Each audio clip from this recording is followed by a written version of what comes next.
Va, doncs ara sí, jo crec que podem anar començant. Primer, en nom d'Anticapitalista, donar les gràcies a totes i tots els que heu vingut avui fins a la Sala Padró, donar també les gràcies a la sala perquè ens han posat totes les facilitats per organitzar aquest acte y darle las gracias a Tere por estar hoy aquí con nosotros, que siempre es un placer. Aquest acte l'organitzen des d'Anticapitalistes, som una organització política revolucionària, socialista, feminista, antiracista. Crec que moltes de les cares que veig per aquí ja ens coneixem, però d'altres potser no. Hi ha un full de contactes a l'entrada, per si després al final de l'acte voleu apuntar, rebre informació de propers actes o el que sigui. I el plantejament que teníem per avui era fer un acte que, si heu vist el cartell i hem posat per títol Adelante Andalucía, punt de partida, punto de partida, que ve d'un debat entorn a les darreres eleccions andaluses, quan Adelante ha aconseguit, amb una... no hi entrarem gaire en aquesta part, però bueno, ha aconseguit contra tot i amb una campanya amb moltes jugades brutes consolidar un espai que no subordina el socialliberalisme, que no renuncia, que continua donant una lluita, però amb el repte de ser un punt de partida, l'inici d'una cosa nova i no només la pila d'un cicle que hem viscut des del 15M, que ja fa temps que analitzem que s'ha acotat o que aquestes energies que hi havia han anat desapareixent, no? Llavors la idea d'avui, algunes coses passaran en l'experiència política que s'ha acumulat en els darrers temps, però sobretot és mirar cap endavant, mirar adelante, mirar hacia el futuro i veure quines coses de l'experiència que s'està fent a Andalusia, que en moltes coses és envellable des de Catalunya i d'altres territoris que potser no hem sigut capaços de construir una referència així, podem aprendre entre tots. I tenim amb nosaltres, ara la presento bé, a la Teresa Rodríguez, que suposo que tots la coneixeu, és la portaveu d'Adelante Andalucía, és circumstancialment diputada, però sobretot és militant revolucionària, professora secundària, segurament amb molta ganes de tornar a donar classe, i la idea és aquesta, compartir amb ella l'experiència. Ho farem en format una mica de conversa perquè potser sigui més àgil, i després també obrirem, si tenim temps, que jo crec que sí, per fer intervencions del públic. Entonces la primera pregunta que te quería hacer, Tere, porque sé que hay mucha de la gente que está aquí que ha seguido de cerca la política andaluza, incluso algunos, como estos que tienen bandera, que bajaron a hacer de apoderados, a apoyar Adelante en las últimas elecciones, pero para otra gente que quizá no lo haya seguido tan de cerca y que se pierda con los titulares, con los cambios de nombre, con las trifulcas, si podrías presentar un poco el proyecto Adelante Andalucía, ¿no? ¿Qué es Adelante Andalucía y qué es lo que pretendéis como proyecto político? Bueno, pues muchas gracias por la invitación. Estoy muy emocionada de volver a Cornellá. Ya tuve ocasión hace muchos años de estar por aquí, de hacer un meeting, y siempre hay algo especial en los actos que se hacen pues en esta zona de Cataluña, donde hay mucha gente que habla catalán con acento andaluz, cosa que me parece preciosa, y de alguna forma hay una especie de conexión histórica, como entender la historia de mi propio pueblo entre la gente que en su momento tuvo que emigrar, que vive aquí, que mantiene de alguna forma una identidad y un cariño con aquel territorio. También de catalanes y catalanas que se han acercado por nuestra campaña y que han demostrado bueno, que la solidaridad, la militancia y el compañerismo siguen vigentes en un momento en el que parece que el individualismo lo invade todo, ¿no?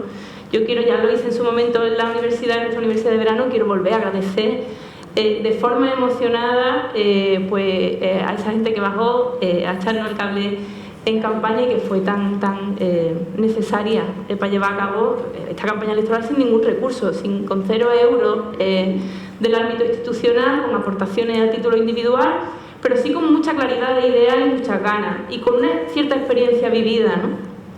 Sobre todo los límites de experiencia militante dentro de la izquierda de ámbito central y centralista, darnos cuenta de que había una especie de frontera democrática difícil de atravesar, que de alguna forma identificaba permanentemente la política con el partido, ¿no? Entonces, todas las posiciones políticas que tenían y que tienen las fuerzas políticas centralistas se identifican siempre con los intereses del aparato cuando no tienen una raigambre territorial, cuando no dan democracia suficiente en el seno de sus organizaciones para que el partido sea una mera herramienta en manos del pueblo. En Podemos también pasaba, en Izquierda Unida también pasaba y pasa. Y esa fue como la primera barrera con la que nos chocábamos permanentemente. Ganábamos asambleas en Andalucía, pero luego no podíamos de ninguna forma ejercer ningún tipo de autonomía ni levantar ninguna bandera que diera respuesta a los problemas de nuestra gente, porque digamos que el partido y la política se confundían, el partido, la política y el aparato se confundían, y había siempre que apoyar las posiciones de decisiones políticas que se tomaban siempre en Madrid, ¿no?, en función de los intereses de un aparato. Esa fue la primera, y la segunda fue también nuestra relación con el PSOE. Fuimos muy críticos siempre por nuestra propia tradición militante, los compañeros de anticapitalistas, digamos que tenemos esa reflexión hecha desde hace tiempo, y por el papel que jugamos en la construcción de Podemos en Andalucía, y también de nuestro aliado, entre gente del Sindicato Andaluz de Trabajadores y demás, por nuestra experiencia vivía también con el Partido Socialista Obrero Español en Andalucía, un partido incapaz de resolver los problemas estructurales de nuestra tierra y además atravesado por fuertes lógicas de corrupción. Pues digamos que teníamos una posición muy clara sobre qué tipo de relación había que tener con el PSOE, y desde luego no era la de los cogobiernos. Son esas dos cuestiones las que nos empujan a construir adelante Andalucía. Y en el momento en que dimos el paso, también veníamos un poco de hacer una cierta reflexión con compañeros y compañeras nuestras que se incorporan al proceso y que vienen del andalucismo de segunda ola, del andalucismo de los años 70, del 4 de diciembre del 77, de la lucha por la autonomía. Algunos de ellos se incorporan también a nuestro proceso político en Andalucía y de alguna manera nos hacen tirar ese hilo verde y blanco de la historia, y nos damos cuenta de que el andalucismo es necesario para cambiar la realidad en Andalucía. Es imposible cambiar las cosas allí sin hacer una reflexión concreta sobre cuáles son los motivos históricos, económicos, estructurales que hacen que Andalucía protagonice sistemáticamente las cifras más duras de desempleo, de precariedad, de fracaso escolar, de abandono escolar, de emigración de nuestros jóvenes también, como estamos viviendo ahora la segunda oleada de emigración más importante desde la de los años 70. Seguimos repitiendo esas cifras, y es porque hay, digamos, pues una discriminación específica que tiene que ver con cuestiones históricas y que necesitamos tener en cuenta y poner en el centro para poder cambiar la realidad allí. Hay otra cuestión también, que es la cuestión de la autoestima. Las identidades contribuyen a construir autoestima colectiva. Hay que decirle a la gente que no tiene lo que se merece, porque existe también cierta complejo de que pues los andaluces tenemos lo que tenemos porque no somos un pueblo que está a la altura del futuro, porque no hemos trabajado lo suficiente, porque no hemos sido lo suficientemente inteligentes, porque no hemos sido lo suficientemente solventes como para garantizar un futuro a nuestros hijos e hijas. Y eso está ahí, eso está en el imaginario colectivo de los andaluces, como está también fuera de Andalucía. Entonces, construir una identidad en torno a lo andaluz y al andalucismo en clave de progreso, de posibilidad de transformación radical de nuestra realidad, de autoestima, pues era una oportunidad que no podíamos perder. Y además es una identidad refugio el andalucismo. Después del A por ello, para nosotros era clave construir otro tipo de identidad. Nosotros no podemos construirnos en oposición a Cataluña. No podemos construirnos como los defensores a ultranza de la españolidad, cuando nosotros, España, la verdad es que no nos ha resuelto muchos de nuestros problemas. De hecho, cumplimos un papel de alguna forma subalterno respecto del resto de España y de Europa. Por tanto, no tenemos que ser nosotros los que levantemos la porra contra otro pueblo que se defiende, ¿no?, a sí mismo, ¿no? Nuestra reacción entonces fue construir un proceso que se llamaba Andalucía por el diálogo, donde firmaron muchos intelectuales, escritores, personas de relevancia, actores como Antonio de la Torre, gente con mucha solvencia cultural allí. Hicimos un manifiesto donde no firmábamos políticos, sino que estaba en el ámbito de la cultura, para de alguna forma intentar levantar otra bandera que no fuera la de la reacción frente al proceso en Cataluña, ¿no? Recuerdo que en una de las charlas que dimos había una señora que fue la que cosió una bandera andaluza que colgaba de la Giralda en la época de la autonomía. No sé si habéis visto esa foto, una foto muy conocida allí. De la Giralda colgaba una bandera andaluza que llegaba hasta abajo y ponía autonomía. La tiraron en los años 70, ¿no?, de forma clandestina. Y quien cosió esa bandera contaba en sus charlas que no es verdad que el proceso de autonomía en Andalucía se construyera contra los procesos de Cataluña o del País Vasco, sino que era lo contrario. Nosotros queríamos y nos alimentábamos de los procesos en Cataluña, porque ella decía, porque no queríamos tener que irnos allí a emigrar. Queríamos hacer un proceso similar de construcción de un pueblo, de una realidad, de un futuro diferente, porque queríamos poder dejar de tener que irnos de nuestra tierra sin quererlo, ¿no?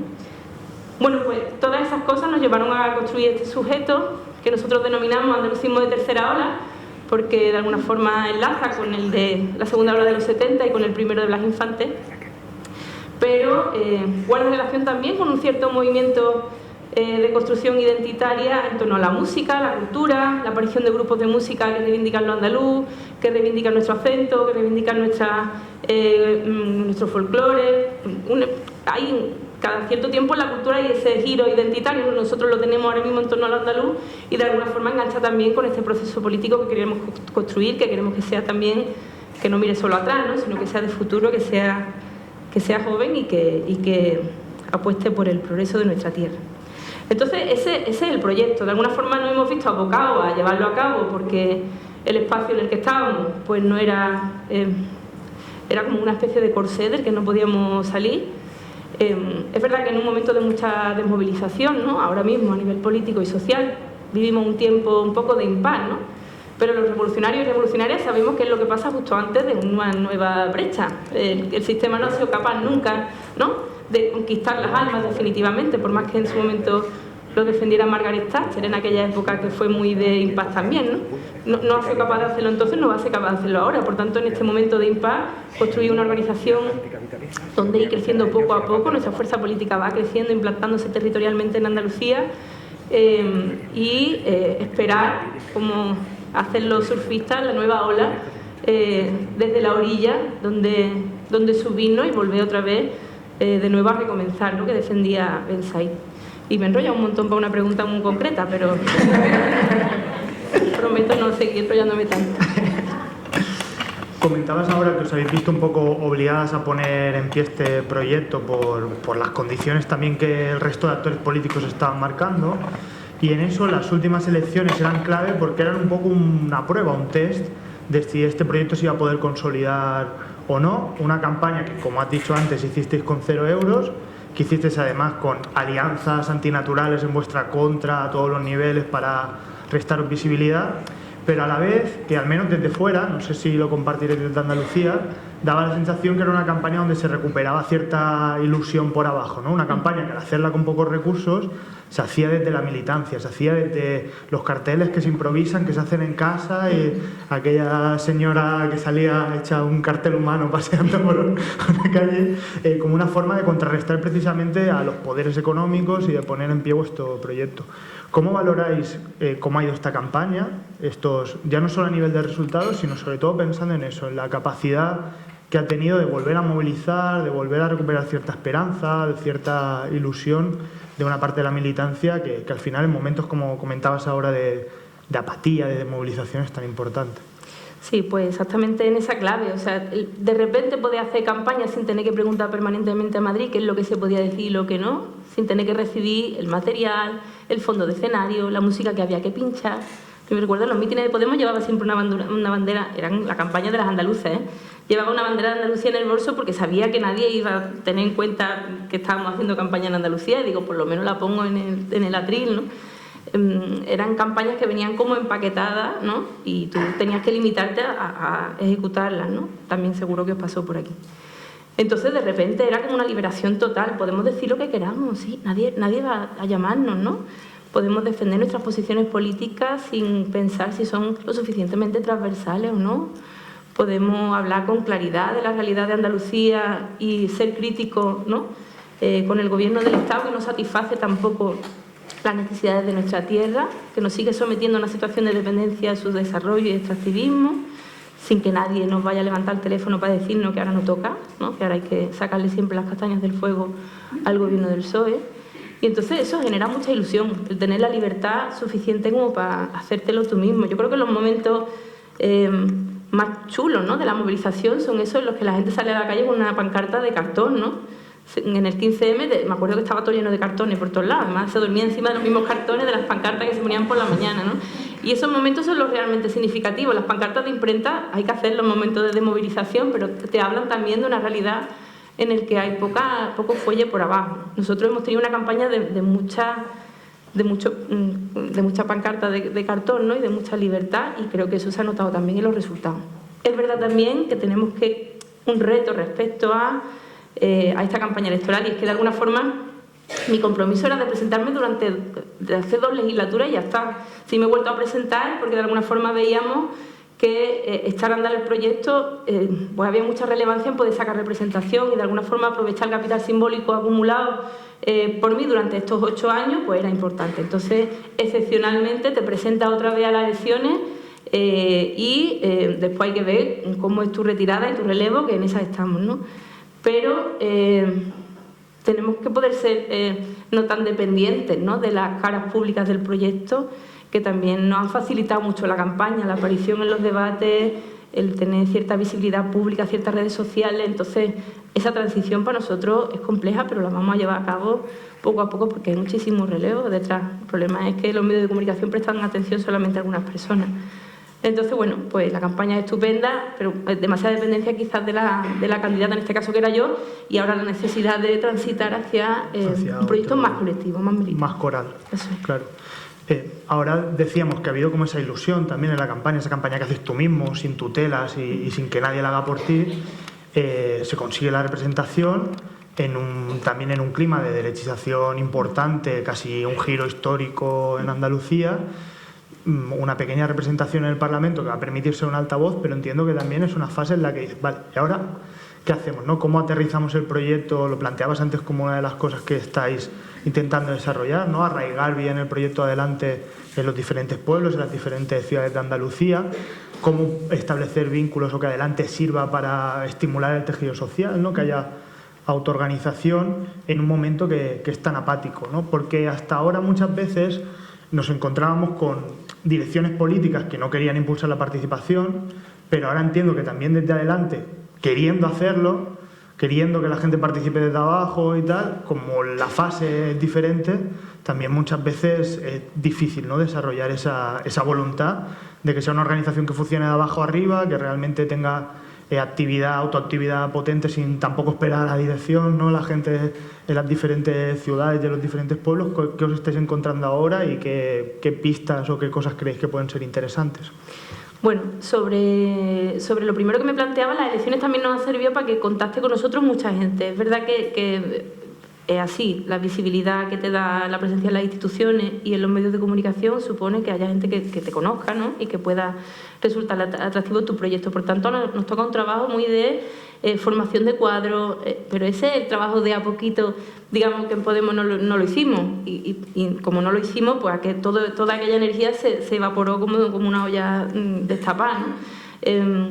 Toca eso, toca el trabajo de a poquito, toca ir formando a los cuadros que contactan con la organización y construyendo asambleas locales y comarcales y creando candidaturas para las municipales que vienen dentro de poco, que no va a ser un proceso súper ambicioso a nivel municipal, porque nosotros tenemos presencia sobre todo en las ciudades. Es raro porque, bueno, pues hemos partido de ahí, en la posición que nos dejó Podemos en su momento.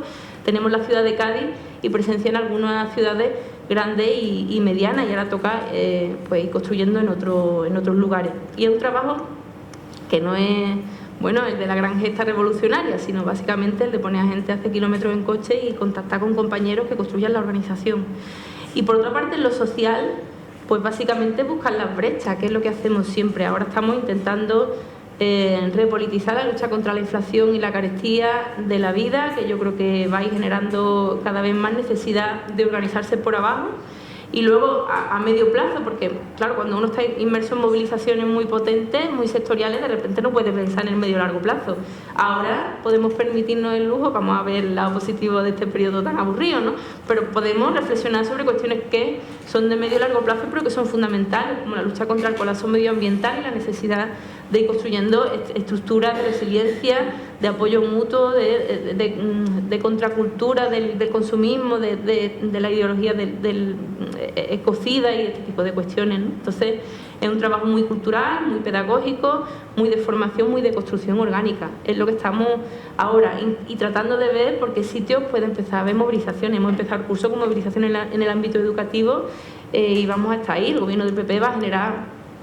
Ya pasó la crisis, de alguna forma la primera legislatura del PP en Andalucía ha sido muy light. No se puede decir que haya sido un gobierno de ultraderecha, que ha aplicado se ha visto forzada a la derecha de alguna forma a aplicar políticas socialdemócratas, porque frente a la pandemia pues no era el momento desde luego de recortar en educación, en sanidad y en Estado, ¿no?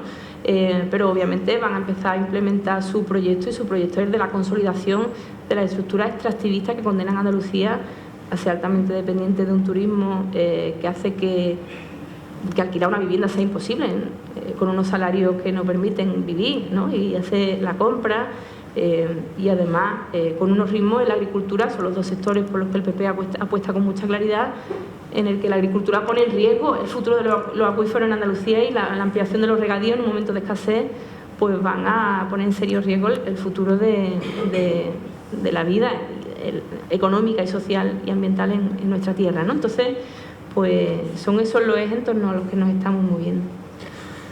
Ahora planteabas una de las cosas que te quería preguntar, que es qué propuestas o qué programa habéis ido construyendo desde Adelante Andalucía de transformación económica del modelo productivo andaluz. Un modelo productivo que está marcado, lo planteabas ya al inicio, ¿no?, por el paro, por la precariedad, sobre todo la cuestión del paro, que ahora pues sigue situado más o menos en torno al 20% en general en Andalucía, Cádiz aún más, Granada aún más. En diferentes zonas son casi las que más paro tienen de Europa, que limita incluso la posibilidad de luchas sindicales, ¿no? Porque ya no es luchar por mejores condiciones de trabajo o por mejores salarios, sino por el simple acceso al mercado de trabajo, ¿no? Yo sé que desde Adelante habéis ido elaborando algunas ideas de por dónde se podría empezar a transformar ese modelo económico. Si puedes comentárnoslas, avanzar algunas cosas que creéis que pueden ser vetas importantes para transformar el modelo productivo. Bueno, las claves tienen que ver fundamentalmente con la diversificación productiva. Andalucía es altamente dependiente del turismo y la hostelería, que son dos sectores que generan rentas bajas y poco valor añadido. Sacaron hace poco el INE unos datos sobre los municipios de España con más pobres, y siempre pasa lo mismo, ¿no? De los 15 primeros, 13 son andaluces y cosas así, pero es que los dos primeros son dos sitios donde la agricultura intensiva, ¿no?, que es como el modelo del desarrollo económico en Andalucía, la exportación de materia prima, ¿no?, de productos de la agricultura, pues estaban entre los dos primeros. Vícar y Níjar son los dos municipios más pobres de España, que son pues dos despensas de Europa, ¿no?, donde se fabrica alimentos, poniendo en riesgo, ya digo, los recursos naturales y generando un empleo tan precario que solo lo pueden realizar los contingentes de trabajadores extranjeros a los que sistemáticamente se maltrata y se esclaviza casi, ¿no? Y es necesario pues apostar por un modelo distinto, donde haya diversificación productiva, donde no haya tanta dependencia de la agricultura de exportación y del turismo, y además apostar obviamente por otro modelo agrícola más sostenible y más social. Al final las oportunidades las da algo que se va a producir sí o sí, que es la transición ecosocial. El gobierno de Juanma Moreno Monilla habla de revolución verde, ¿eh? Él coge y habla de revolución verde, de renovables. O sea que, digamos, la transición energética nos la van a hacer desde la derecha también. Y el modelo de transición energética que se está implementando en nuestra tierra es el de las macroinstalaciones fotovoltaicas y eólicas, porque claro, cuando uno se plantea la transición energética sin tener en cuenta que hay que cambiar, ¿no?, los ritmos a los que sometemos al planeta, cuando uno no se plantea ni de lejos la posibilidad de decrecer o de crecer de forma más razonable, pues obviamente puede implementar la transición energética, pero en clave de insostenibilidad también, ¿no? El modelo que tenemos ahora, el de macrohuertos solares, del oligopolio eléctrico, donde no hay ningún beneficio que se quede en Andalucía, es decir, de nuevo un nuevo modelo de extractivismo, esta vez con el sol, y donde estamos pues perdiendo suelo para un desarrollo agrícola justo, por ejemplo, y cambiando completamente el paisaje de nuestra tierra, ¿no? O una apuesta por los cultivos súper intensivos, que son todavía más demandantes de agua y menos intensivos en mano de obra, ¿no?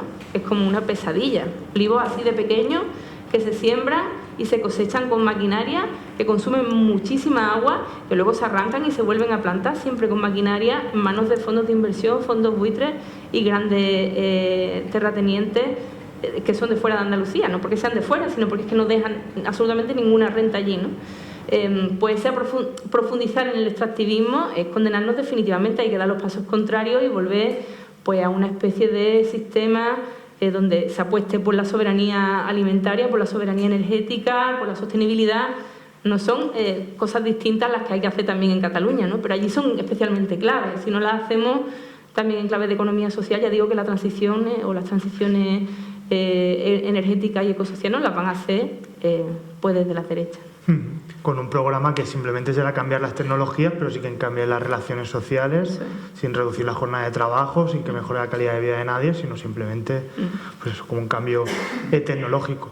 Esto que comentabas ahora, tú ya lo planteabas como una cosa completamente ligada al programa social y económico necesario con los retos ecológicos que hay por delante en Andalucía, pero te quería preguntar específicamente por el papel de Adelante en algunas luchas ecológicas importantes que hay sobre la mesa en Andalucía, algunas desarrolladas con el desarrollo urbanístico salvaje que está ligado a esa dependencia al turismo que planteabas, o la situación crítica que tiene, por ejemplo, el Parque Natural de Doñana, que también está muy relacionado con lo que comentabas de la pérdida de agua de los acuíferos. ¿Qué rol está jugando Adelante en esas luchas? ¿Qué esperáis de esas luchas? ¿Y cómo veis un poco la situación que hay? Porque es verdad que hay muchas amenazas, muchas agresiones contra el territorio, pero también parece que empieza a haber cada vez más colectivos que surgen, diferentes plataformas, incluso plataformas que se oponen a ese modelo de macroparques eólicos, macroparques solares, ¿no? Gente que está luchando porque esa transición ecológica sea un momento de transformación real y no simplemente un cambio de cromos en el que nosotros nos pasa por delante, como siempre el trabajo, ¿no?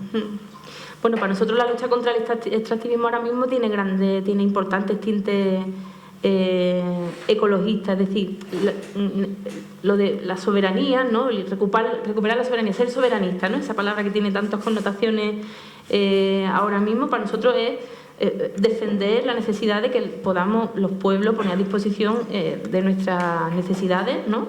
La organización de la vida. O sea, ser soberanista no es solamente pedir la independencia de un territorio, que también, sino también querer decidir sobre la gestión de los recursos comunes, de los bienes comunes, de los servicios públicos, etcétera, etcétera. Entonces, para nosotros, una de las características más importantes del extractivismo, que es el marco en el que nos movemos desde el andalucismo, el combate contra el extractivismo y el centralismo, es la defensa de nuestros recursos naturales, porque el extractivismo como característica tiene la depredación del medio natural mediante ese modelo del turismo y de los regadíos.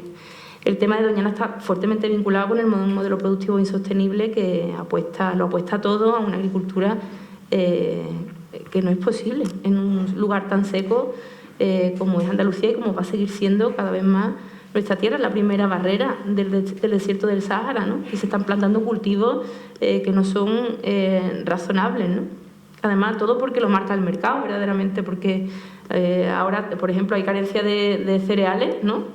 Lo lógico que sería que volviéramos a los cultivos de secano, que sí son sostenibles, a fabricar nuestro propio trigo, a saber que vamos a tener disposición de cereales, pase lo que pase, por ejemplo, ahora en Ucrania, o da igual, o en otros sitios, ¿no? El dejar de ser tan altamente dependiente de cadenas largas de producción y consumo, sin embargo, pues el mercado te dicta que va a tener que cultivar aguacate, no sé, no tiene sentido, ¿no? Que demanda muchísima agua, que es muy depredador del suelo y que no es un cultivo social. Entonces, bueno, pues el ecologismo y el andalucismo desde nuestro punto de vista están fuertemente vinculados. Además, tiene que ser una característica del andalucismo de tercera ola que quizás el de la segunda y el de la primera, en ese afán, digamos, desarrollista, ¿no? De aquel andalucismo no tuvieron tan en cuenta, ¿no? Hablabas antes de Níjar como uno de los municipios más pobres del Estado español y de Andalucía, pese a que tiene un peso muy importante en la producción agrícola, y pensaba, me venía la imagen, porque justo este verano estuvimos en Níjar, me venía la imagen de pasas el mar de plástico, al otro lado está el Parque Natural, y del lugar concreto que ocupa, bastante específico que ocupa Andalucía respecto a la migración, muy cerca de la frontera sur, y la relación que tiene eso con el crecimiento de la extrema derecha allí, ¿no? Ver cómo en Níjar, pero también en Huelva, en otros lugares, también relacionados con este extractivismo que planteabas antes y con estos cultivos insostenibles que en realidad son para exportar y que no resuelven necesidades sociales, hay miles de personas, de trabajadores migrantes, que están sin ningún derecho, completamente en condiciones infrahumanas, y casi inconcebibles, hasta que las ves en primera persona, con campamentos que están siendo quemados también en ocasiones por la propia extrema derecha, y cómo se retroalimenta esa guerra un poco del último contra el penúltimo, ¿no? Esos discursos que se dirigen contra la gente, que precisamente es un poco la pieza, no es que aparecen, que están en Andalucía porque son necesarios para ese modelo económico, ¿no? Tanto que a las temporeras de la fresa las van a buscar y luego las vuelven a expulsar, ¿no? Esa migración circular, controlada. ¿Cómo, desde Andalucía, cómo planteáis el combate con la extrema derecha ligado a esta cuestión de tener la frontera sur tan cerca, de las políticas criminales con las que se está respondiendo a la migración y de este enfrentamiento entre los de abajo muchas veces, ¿no? Que gran parte quizá de la clase trabajadora andaluza blanca no esté concebiendo a las trabajadoras migrantes como un aliado, sino como una competencia o una amenaza? En realidad, el discurso anti-inmigración de la extrema derecha no ha terminado de cuajar en Andalucía, o no ha terminado de enganchar, digamos, con o sea, quiero decir, en Andalucía es difícil ver inmigrantes. En Cádiz tú no ves a un negro por la calle, a no ser que sean carnavales y vienen específicamente a lo mejor a hacer venta ambulante, pero no es lo habitual. En la mayoría de las ciudades y pueblos de Andalucía, lamentablemente no hay inmigrantes porque no hay trabajo. Si hubiera inmigrantes significaría que tenemos cierta actividad económica y no la hay. Es verdad que se concentra en determinadas zonas con un determinado modelo. Él hablaba del poniente almeriense, también de la zona de Huelva durante la campaña de la fresa, y ahí es donde se produce, digamos, ese efecto tan terrible de cómo no podemos cambiar nuestra realidad juntos y combatir la precariedad laboral y la explotación laboral, pues lo que toca es el enfrentamiento entre los de abajo. Y luego además hay como concentraciones artificiales de población de fuera que son vistos como unos extraterrestres que van allí, de los que solo se quiere que recojan fruta y se quiten de en medio y desaparezcan, ¿no? Ese modelo de los contingentes que es tan siniestro. Y ahora se está hablando, el PSOE está hablando de contingentes para la hostelería, porque como resulta que no hay trabajadores suficientes en la hostelería para el tipo de contrato que se ofrecen, ¿no? Como por primera vez los trabajadores de la hostelería por fin podían decirle al jefe: no me gustan las condiciones laborales que me ofrecen, me voy a otro sitio a trabajar, por primera vez, ¿no? No era al revés, ¿no? Que los empresarios les dicen a los trabajadores: ya vendrá otro que lo hará por ti. Pues ahora resulta que el PSOE lo que plantea es contingente, traerse a trabajadores y trabajadoras de otra parte del mundo para que acepten las condiciones laborales de explotación y precariedad que ofrece el turismo, ¿no? Es acojonante. Además, volver a alimentar el monstruo de la extrema derecha con esto, ¿no? Pues ese sistema siniestro que está implantado en el campo y que quieren implantar la hostelería, nosotros lo confrontamos diciendo con mucha claridad que son medidas racistas, que lo que hay que hacer es regularizar a la población que está viviendo en Andalucía. En Níjar hay gente que lleva viviendo 10 años en asentamientos irregulares, trabajando a veces con papeles, a veces sin papeles, a veces vuelve, a veces se queda. Y en Huelva también hay gente que lleva 10, 12, 15 años viniendo a la campaña de la fresa y algunos se quedan durante todo el año mal viviendo en esas condiciones, ¿no? A esas personas hay que regularizarlas y reconocerlas como ciudadanos y ciudadanas, por el amor de Dios. No son manos, ¿no? No son mano de obra, son personas, son vecinos nuestros, ¿no? Y mientras el sistema nos siga tratando como mano de obra solamente, como mano para recoger la fruta, pues obviamente la población va a seguir viéndolos también de esa manera, ¿no? Entonces, pues a la extrema derecha hay que confrontarla con argumentos y también con valentía, es decir, que lo que hay que regularizar a la población inmigrante que está aquí, no hace falta buscar trabajadores fuera, ¿no?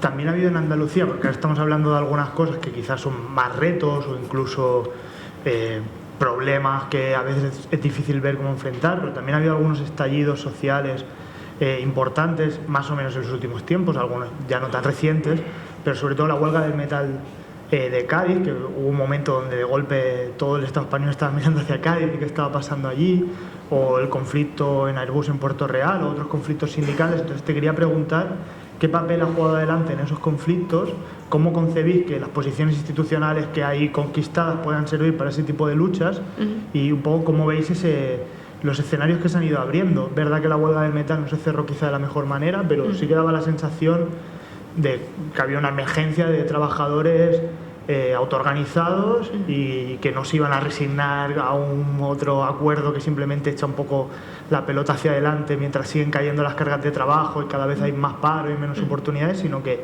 ponían sobre la mesa que hace falta ya soluciones reales. Durante la huelga del metal, la de Andalucía no tiene más papel que el de dar un paso atrás y ponerse detrás de las movilizaciones. Es decir, afortunadamente hay momentos en los que la organización política pasa a un segundo plano y lo que tiene es que ponerse a disposición de una lucha, ¿no? Yo siempre estoy deseando que me pase la gente por encima, es decir, que venga una movilización grande que de repente nos haga anónimo, ¿no? El 8 de marzo, la huelga del 8 de marzo de 2018, creo que fue la primera potente, ¿no?, entre esos años, era maravillosa porque era anónima. ¿Quién dirigía aquello, ¿no? ¿Quiénes eran las portavoces públicas? ¿Qué líderes políticas estábamos encabezando aquella movilización? No, porque los movimientos de verdad cuando cambian las cosas son anónimos. No hay organizaciones en general muy visibles al frente, tampoco personas y portavoces. Entonces, aquello ocurrió porque hay una acumulación de malestares y de miedo acumulado en la ciudad de Cádiz, en la comarca de la Bahía, en torno a eso, a tener terror permanente, a perder el poco tejido industrial que queda, a tener que sufrir periodos largos en los que tu vecino se tiene que ir fuera a trabajar y se pierde los cumpleaños de sus hijos, el tener que asumir jornadas laborales de 12 horas durante meses hasta que se entrega la carga de trabajo para no perder carga de trabajo y mantener el poco tejido industrial que queda. El tener que ver también un sistema laboral dual donde la mayoría está subcontratada en condiciones de absoluta precariedad, con un accidente mortal al año en el trabajo, en la industria, mientras hay otra gente con condiciones laborales mejores que, bueno, pues son los de plantilla, de astillero, que ya quedan, que son poquísimos y demás. Y viendo también a una organización sindical que representa casi solo los intereses de los primeros y se olvida de las contratas, ¿no? Una pérdida de legitimidad muy potente de las direcciones sindicales de comisiones y de UGT, y una huelga que no es solo por conseguir un 4, un 5, un 8 en el convenio del metal, sino como una explosión de indignación y de deslegitimación de las estructuras antes de representación de los trabajadores que existían. Allí cada mañana la gente se juntaba en la puerta del astillero y decidían la organización de la vida en la comarca entera, o sea, qué carreteras se iban a poder transitar y cuáles no, cuál iba a ser la movilización del día, cuáles iban a ser las consignas, qué se iba a hacer, qué no. Esos momentos especiales, digamos, que nos gusta tanto llamar de doble poder, ¿no? Chiquititos y durante un periodo concreto se produjeron en el noviembre gaditano, y eso nos habla de la posibilidad siempre de lo inesperado. Es decir, podemos estar aburridos hasta morir los militantes y activistas que de repente un día, al día siguiente, coño, ¿dónde estaba esta gente, no? Tan combativa, acumulando rabia, ¿no? Y de repente la ponen en común y pasan cosas, ¿no? El papel de una organización revolucionaria, ¿cuál es? Intentar provocar esos momentos y, sobre todo cuando se producen, tratar de darles continuidad, de no ser un obstáculo para que sigan desarrollándose, intentar darles visibilidad, ampliar su voz. En eso estuvimos. Desde luego no hacer nunca declaraciones en contra del movimiento cuando se empezó a criminalizar, y también en apoyar a las personas que hoy por hoy tienen procesos judiciales de represión por aquellas movilizaciones, ¿no? Hay, bueno, uno de los momentos donde se ve mucho ese rol de adelante, ¿no? De no ser un obstáculo, al contrario, de ponerse al lado de los trabajadores, incluso de ponerse al servicio de combatir las estrategias de criminalización.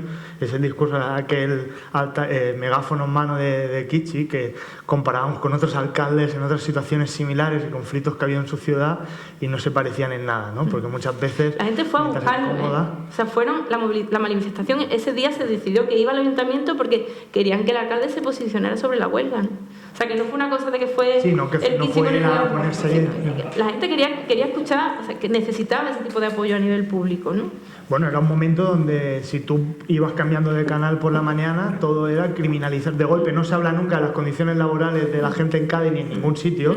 La clase trabajadora no existe para Ana Rosa, menos cuando quiere criminalizar. Cuando quema contenedores, claro. Y que desde la institución no se achantaran y hicieran discursos de querer quedar bien con todo el mundo, sino que se pusieran al lado de su pueblo, pues yo creo que eso desde todos los sitios se reconoció, ¿no? Planteabas antes un tema que también liga a lo social y lo ecológico, que son los servicios públicos. Por ejemplo, lo hemos visto con mucha claridad en el último verano, con los incendios, y en veranos anteriores más, pero este último con olas de calor muy fuertes, los servicios de prevención de incendios como muy por debajo de lo posible. En Andalucía ya hace varios años que empezaron algunas movilizaciones que se llamaba esa plataforma de escuelas de calor, que planteaban la mejora de la educación pública, pero precisamente pensando en adaptarla al nuevo contexto de crisis climática, de emergencia climática. Planteabas ahora que también han comenzado el curso con movilizaciones en educación, aquí también, sobre todo al final del curso pasado.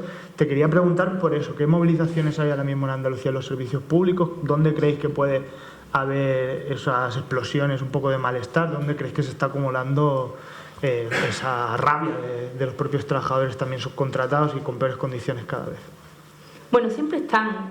Lo que pasa es que no hay, y es lo que creo que hay que empezar a buscar, en algunos sitios está construyendo coordinadoras en defensa de los servicios públicos porque es como un goteo constante. Se movilizan hoy el personal de integración social de las escuelas, que son un personal que atiende al alumnado con necesidades educativas especiales, que está subcontratado y que está en condiciones de absoluta precariedad y llevan su camiseta naranja, imagínate, ¿no?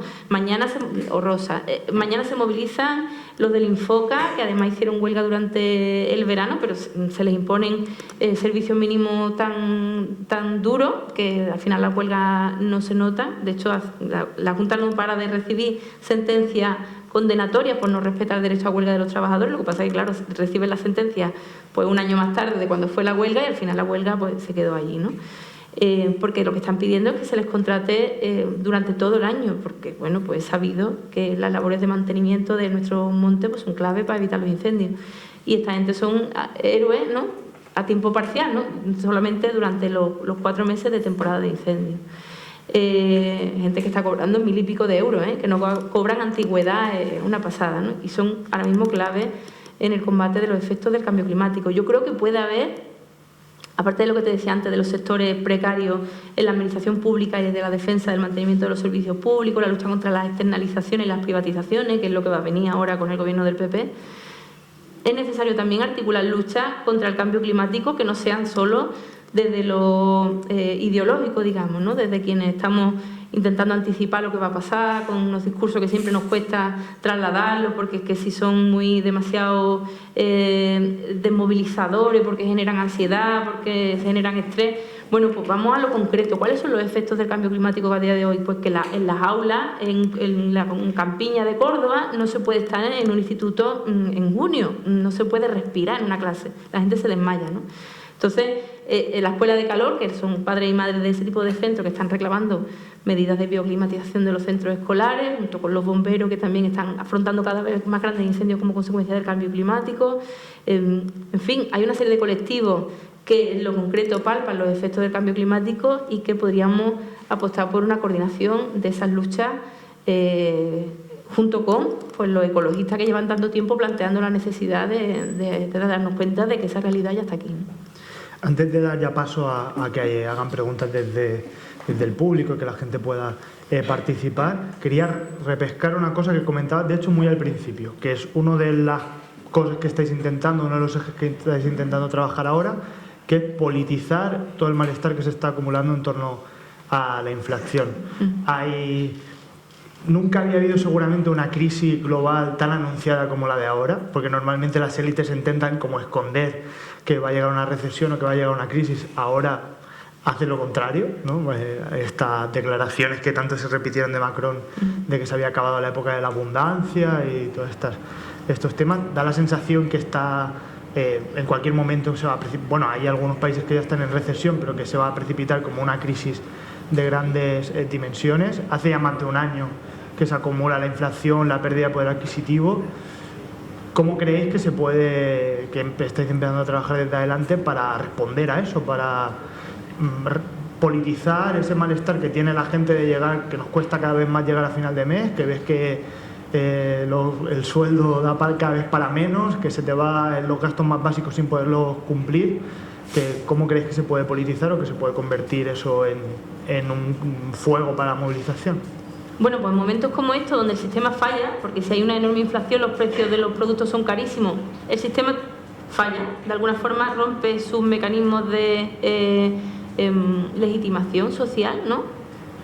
Porque la mayoría del tiempo pues, hay cierta aceptación por parte de la mayoría de cómo funcionan las cosas, ¿no?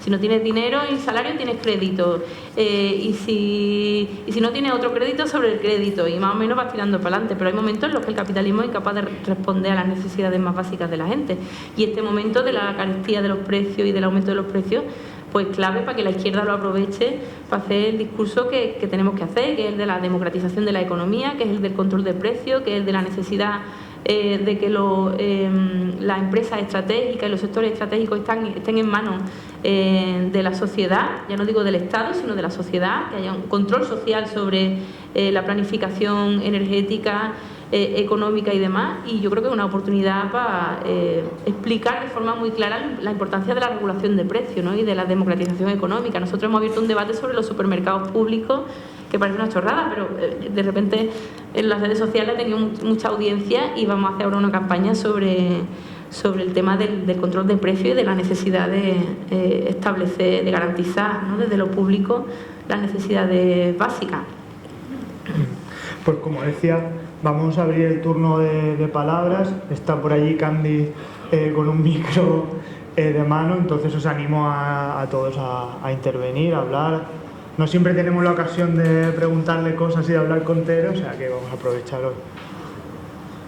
Por ahí. Aixequeu la mà i jo vaig passant el micro. Vale.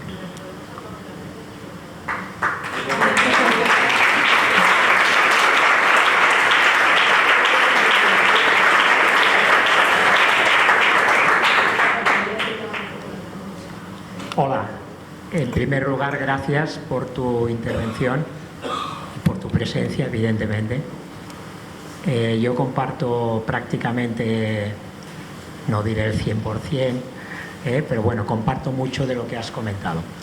Pero te quería hacer una pregunta de ámbito general, de ámbito de política general. Dentro de un año van a haber elecciones generales. A mí me preocupa, a nivel personal, me preocupa mucho la actitud de la izquierda. Entendiendo por la izquierda del PSOE hacia la izquierda. Está claro que la ultraderecha está subiendo, aunque ahora parece ser que está un poco estancada, pero bueno, según las encuestas va el tema como va, PP, etcétera, ¿no? A mí me preocupa mucho esa unión de la izquierda, de la izquierda de verdad, de esa izquierda que es evidente que sola, nos guste o no nos guste, no va a gobernar, tendrá que gobernar en cualquier caso con el PSOE, como está ahora con Podemos, y que gracias a que está Podemos apretando al PSOE se están consiguiendo algunas cosillas, pero a mí me preocupa esa desunión que creo, por lo menos según los medios de comunicación, parece como muy manifiesta, ¿no? Esa lucha entre la izquierda siempre entre lo dogmático y lo pragmático, ¿no? Que yo la entiendo, o sea, yo la entiendo. Me gustaría saber tu opinión respecto al futuro. ¿Qué va a hacer la izquierda? La izquierda de verdad, en la que hay, pues evidentemente, desgraciadamente, bueno, o no, porque cada uno tiene su sensibilidad y hay que respetarlas, ¿no? ¿Qué va a hacer respecto al futuro? ¿Se va a unir para intentar hacer un bloque fuerte contra el PP y contra la ultraderecha, o vamos a seguir en esa lucha dogmática, pragmática, y al final siempre sale ganando el que nos tememos que quizá gane? Gracias. No sé si me he explicado bien. Súper bien. Gracias. Recogemos varias preguntas. Sí, acumulamos unas cuantas. Preguntas o intervenciones, que no Sí, soy yo lo que aquí queráis, vengo allí con el oráculo. Hola, gracias por estar aquí. Dos cosas, una particular y una más general. A nivel particular, es muy importante la gente que no bajamos a Andalucía y solo vimos la campaña con los dos debates de televisión, en el ambiente de la gente que le preocupaba la política, fue muy importante el enfrentamiento con la extrema derecha y el comportamiento de no haber cambalaches con las diferentes candidaturas que había. O sea, fue muy vergonzoso lo que hacía Ciudadanos enmascarando o blanqueando al Bonilla. Y la gente que había, tú que te enfrentabas a la extrema derecha y otra gente quedaba muy bien. O sea, esto con la gente que yo he hablado de aquí Cataluña, les gustó mucho este tipo de enfoque. Y al final, no sé si os va a gustar lo que voy a decir, pero cuando dijiste en la jornada de reflexión que tú y Kichi ibas a poner muchas lavadoras, a mí me costó mucho porque yo lo he utilizado. Este es el tipo de campaña y gente que se presenta a unas elecciones y toca de pies al suelo y tiene los mismos problemas y tiene que solucionar los mismos problemas que la gente normal de la calle. O sea, no me parece una cosa demagógica para que salir, para buscar un titular, sino una candidatura, una candidata que tocaba de pies al suelo. Esto es una cosa. Y la otra cosa, yo iba a hacer una pregunta, no es para contestar al compañero, que es el eterno problema de la unidad. Yo creo que os vais a encontrar en Andalucía, como mínimo en las municipales, y no sabemos cuándo se harán las generales, con un proyecto de la Yolanda que quiere hacer muchas cosas y les está haciendo desde dentro del gobierno del PSOE. Y entonces, claro, unidad y unidad, esto yo veo un problema muy grande porque nosotros en Andalucía, yo soy de anticapitalistas, por si no lo habéis notado. Entonces, desde Andalucía hay que construir organización, pero aparte de construir organización, hay el problema de la unidad y vais a tener una presión muy grande de otra organización que se quiere construir, que sustituya a Podemos porque dirá que es mejor y tal y cual, y yo creo que será más unipersonal que incluso de Podemos.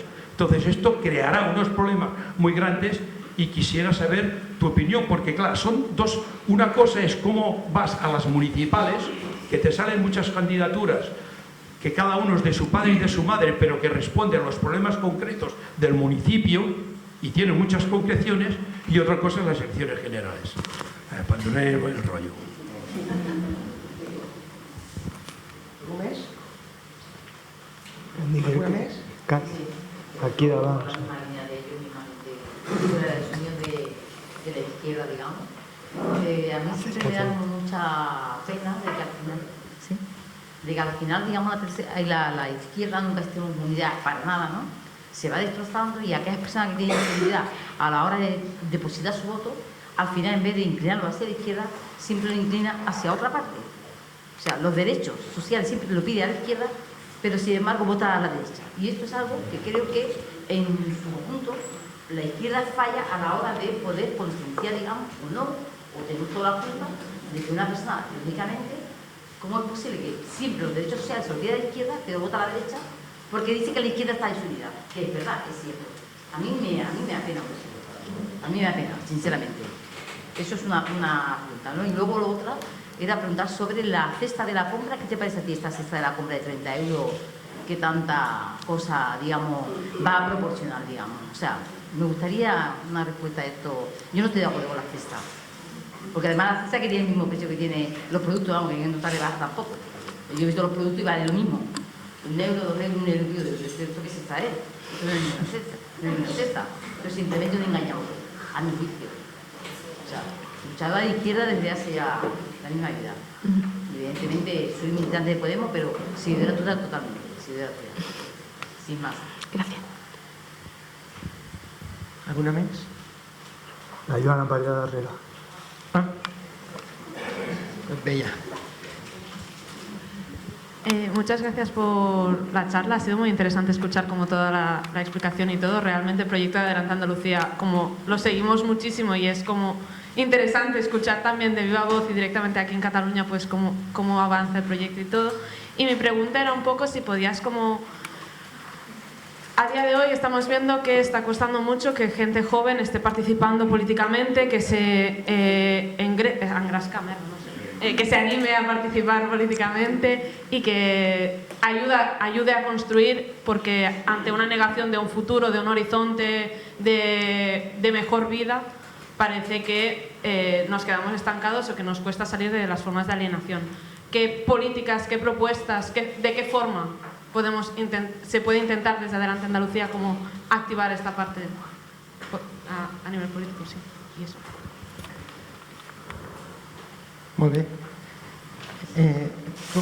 Perquè no ens oblidem després, aquí a la taula s'estan recollint signatures per una iniciativa legislativa popular, per una proposició de llei per a la regularizació extraordinària per a persones estrangeres en Espanya. Per si voleu signar, pot signar aquí a la taula. No hace falta. Bueno, pues si quieres Tere, vamos comentando algunas de estas cosas y luego yo creo que igual incluso tenemos tiempo de hacer una segunda ronda de intervenciones si hay más gente que se anima. O sea que... Vale. La unidad de la izquierda. Nosotros, La razón de ser de Adelante Andalucía se explica mejor que nunca en las elecciones generales. Es decir, nosotros hemos planteado la necesidad de que Andalucía tenga voz propia en las instituciones, donde se decide sobre su futuro, sabiendo que en las instituciones del Estado, que regula pues, más del 50% de las políticas que afectan a las personas en nuestra tierra, pues no se tienen en cuenta en general los intereses de nuestra tierra, como sí hacen ya otros pueblos de forma legítima. Es decir, cuando hay un debate del Estado de la Nación, se escucha con mucha nitidez las reivindicaciones de los territorios y eso de alguna forma también contribuye a construir la política como un mecanismo de solución de problemas reales, ¿no? No son posicionamientos políticos en función de lo que al aparato de determinado partido le convenga defender en un momento dado, ¿no? Creo que esa es una debilidad de los partidos centralistas, que es una debilidad del PP, que es una debilidad del PSOE e incluso de Vox, que nosotros podemos aprovechar para defender con mucha claridad que queremos que haya una voz andaluza defensora de los intereses de las mayorías sociales de Andalucía en el Congreso. Y nosotros estamos en la construcción de eso. Creemos que incluso podemos atraer a determinados electorados que en un momento dado igual no pensaba votar a la izquierda. Y que creemos que puede ser una herramienta de repolitización de la gente. O sea, empezar hablando de ese agravio, de ese cierto agravio. El andalucismo se activa muchas veces mediante el agravio, lamentablemente. Activa ese agravio para a partir de ahí empezar a hacer pedagogía sobre por qué nos pasa lo que nos pasa en Andalucía y eso te va a llevar a posiciones claramente de izquierda y anticapitalistas, ¿no? Entonces, en ese sentido, creo que mientras la izquierda, el resto de la izquierda, están en una dinámica que no es muy agradable para nadie, no quiero apartarme, ¿no?, de esa bronca y decir la bronca está allí y nosotros estamos fuera, pero objetivamente ahora mismo no es muy apetecible meterse en dinámica unitaria. Ahora mismo en el Parlamento andaluz hay otra vez pues en marcha una operación de purga interna donde en este caso es Izquierda Unida y Más País los que expulsan a los diputados de Podemos de la mesa con el mismo reglamento que aprobaron para echarnos a nosotros antes, con el apoyo de Podemos en su momento y que ahora tienen que probar de su propio... No es, digamos, un ambiente muy apetecible para intentar llegar a acuerdos. No creo que sea culpa de nadie, también es en los momentos de movilización, en los momentos de cierto impasse del que hablábamos, pues este tipo de conflictos suelen surgir a la interna de las organizaciones. Yo no estoy de acuerdo con eso de que la izquierda sea la única que se divide, ¿eh? La derecha se ha presentado con 3 fuerzas políticas y ha sido muy eficaz en un momento dado. Ahora ya una de ellas está al borde de la desaparición, si no ha desaparecido ya, pero en su momento fueron muy eficaces presentando 3 candidaturas distintas, ¿no? Y recogiendo votos de espacios distintos dentro de su base ideológica. Entonces, no siempre somos muy la izquierda de darnos golpes, de decir somos los peores, no nos unimos, no sé cuánto. Bueno, pues la derecha ha sido eficaz presentándose con una propuesta diversa. Cuidado con los discursos de la unidad de la izquierda, porque te puede llegar el PSOE y decir, bueno, lo mejor para combatir a la derecha y a la extrema derecha es presentarse conmigo. Y es verdad. Y si reproducimos esos discursos, la gente también toma nota y dice, coño, ¿para qué te voy a votar a ti? Si aquí lo que hay que hacer es que parar a la derecha o a la extrema derecha, pues votamos al PSOE o incluso al PP para la extrema derecha, que eso ha pasado en Andalucía. Hay un porcentaje de votos muy alto, ya lo dicen las encuestas postelectorales, de gente que ha votado al PP para parar a la extrema derecha, porque lo veían como la forma más... Un 10% de votantes de Podemos ha votado al PP. Esa gente no vota al PP porque sea de derecha. Esa gente no son de derecha. Esa gente lo que no querían era ver a Macarena Olona de vicepresidenta del gobierno. Exactamente eso. Entonces, cuidado con los discursos de la unidad de la izquierda para combatir a la extrema derecha, porque al final estamos de alguna forma también perdiendo riqueza en la oferta social y política que tenemos, perdiendo pluralidad, perdiendo también capacidad de representación y empobreciendo enormemente el panorama político sin de verdad tampoco ofrecer respuesta a la situación que se da. Es decir, no hay garantía presentarnos juntos. Yo sé que quizás no siempre es así, para parar a la derecha y a la extrema derecha. Lo que es importante es ampliar las bases políticas o electorales de la izquierda y yo tengo mis dudas de que un cogobierno haga eso. Normalmente cuando los cogobiernos con el PSOE van bien y hacen bien las cosas y ganan adeptos, digamos, entre el electorado, lo que suele pasar es que el PSOE gana con mayoría absoluta en las siguientes elecciones. Y cuando lo hace mal, lo que suele pasar no es que la gente piensa, ahora voy a votar socio minoritario de ese cogobierno. ¿Por qué? Porque no le hacen caso, que no van bien las cosas. Lo que suele pasar es que gobierna la derecha, porque hay un desánimo, porque el votante de izquierda se queda en casa, porque la izquierda no ha resuelto sus problemas. Eso estadísticamente pasa siempre. Es decir, no hay ni un solo gobierno en este país, muy pocos ejemplos puede haber y poco significativos, donde haya crecido lo que estaba a la izquierda del gobierno con el PSOE. Porque el PSOE tiene una enorme capacidad de hacerte partícipe de sus contradicciones, de su cobardía frente a las eléctricas, en este caso, por ejemplo, de su cobardía frente a las petroleras, de su incapacidad para resolver los problemas reales de la gente. Tiene mucha capacidad de hacerte partícipe de esas contradicciones como gobernante y también de apropiarse de tus logros.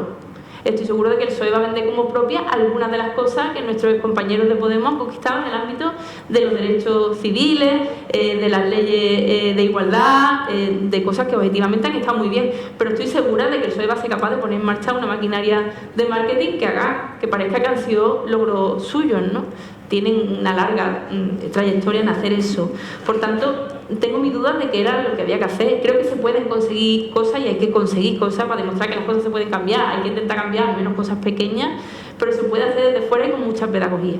Lo que no se puede hacer es decir que hemos acabado con la precariedad en España, en el Estado español, como consecuencia de la última no derogación de la reforma laboral. Se podía haber hecho de mil maneras. Se podía haber dicho, esto es lo que hasta ahora hemos sido capaces de hacer. Seguimos teniendo pendiente la derogación de las reformas laborales de Rajoy y de Zapatero, como hemos defendido en nuestro programa electoral y en nuestros discursos públicos hasta ahora. Hemos defendido eso, seguimos defendiendo eso, pero hasta ahora hemos podido conseguir esto, que no es mucho. Y no conseguimos ir más allá porque, por ejemplo, la Unión Europea no nos pasa fondos de rescate, porque nos hacen un chantaje respecto a las políticas que se hacen y porque nuestro socio de gobierno nos ha obligado a tener el apoyo de la patronal, el derecho de veto de la patronal sobre la propuesta de reforma laboral. Y entonces la cosa hubiera sido completamente diferente. Entonces yo salgo a aplaudir la propuesta esta desde el Ministerio de Trabajo.